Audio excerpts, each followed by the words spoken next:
bazar atau yang kemudian disebut dengan materialisme.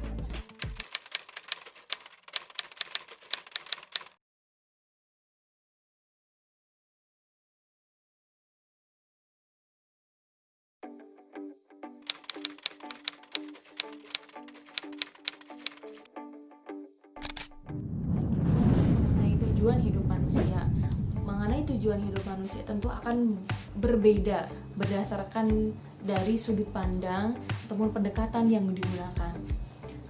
Contoh nih, kita menggunakan sudut pandang ilmu ekonomi. Dalam ekonomi manusia disebut sebagai homo economicus, di mana tujuan hidupnya adalah mencari kenikmatan yang sebesar-besarnya dan menjauhi ketidaknyamanan sebisa mungkin.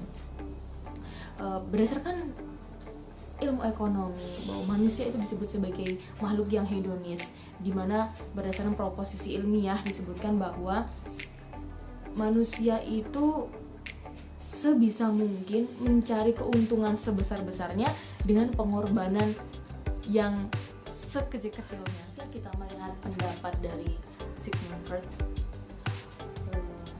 asumsi dasarnya adalah menurutnya manusia itu tidak ditentukan oleh dorongan akalnya ataupun imannya, akan tetapi ditentukan oleh kekuatan irasional yang berasal dalam dirinya yang tanpa dia sadari.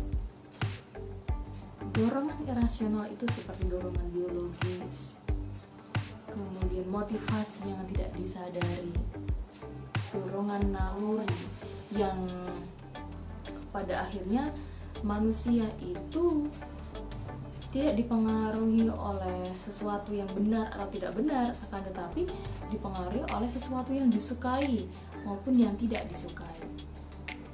Karena menurut pendapat Sigmund Freud ini, manusia yang mempengaruhi manusia itu adalah bukan akalnya, akan tetapi dorongan dari dalam hatinya. Contohnya ketika teman-teman dihadapkan dua minuman, dimana satunya air putih, satunya kopi. Untuk teman-teman yang pecinta kopi, tentu jika secara kesehatan akan lebih sehat jika kita minum air putih. Tetapi untuk teman-teman yang suka kopi, tentu akan memilih kopi. Karena apa? Karena suka saja, lebih suka dengan kopi karena ada pahitnya, asamnya, manisnya daripada air putih yang hambar gitu. Baik, selanjutnya kita akan membahas tujuan hidup manusia dalam perspektif Islam ya. Kemarin saya sempat pernah mengatakan bahwa jika kita ingin mencari hakikat dari tujuan hidup manusia dan kita melihat itu dari sudut pandang agama, maka selesai. Maksudnya adalah karena kita sebagai seorang muslim hendaknya konsep-konsep yang ada dalam Al-Quran, hadis yaitu tentang syariat Islam itu dijadikan sebagai dasar ya, sebelum kita memulai berfilsafat, dan konsep itu pun menjadi akhir ya, kesimpulan akhir ketika kita berfilsafat, agar ketika kita berfilsafat kita tidak melenceng dari aturan-aturan agama. Oke, kita kembali ke tujuan hidup manusia menurut Islam ya. Jelas Allah Subhanahu wa taala telah berfirman dalam surat Az-Zariyat, "Wa ma khalaqtul jinna wal insa illa liya'budun." Tujuan hidup manusia yang pertama adalah untuk beribadah kepada Allah Subhanahu wa taala.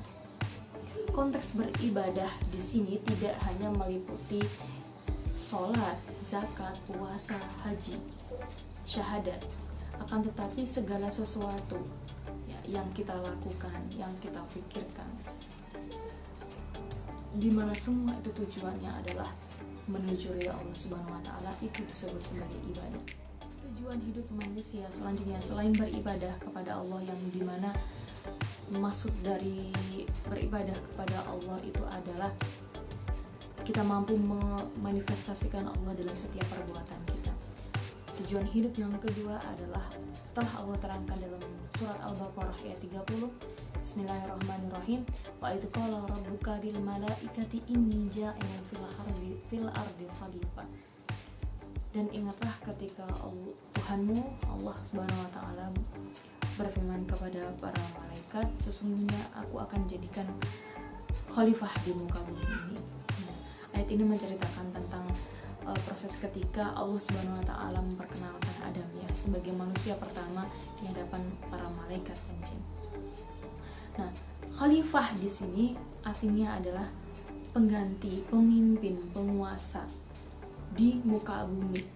Berarti maksudnya manusia itu diciptakan untuk menjaga bumi, untuk memelihara bumi, bukan sebaliknya, di mana khalifah tugasnya adalah memelihara, melindungi, memberikan kenyamanan, ketentraman di muka bumi, tidak hanya pada alam tetapi juga sesama manusia. Jika dilihat dari hakikat dan tujuan hidup manusia tadi, itu sangat relevan dengan hakikat dan tujuan hidup manusia dalam pandangan pendidikan Islam, di mana tujuan dari pendidikan Islam itu menciptakan manusia yang paripurna, insan kamil yang dicintai oleh Allah Subhanahu wa taala.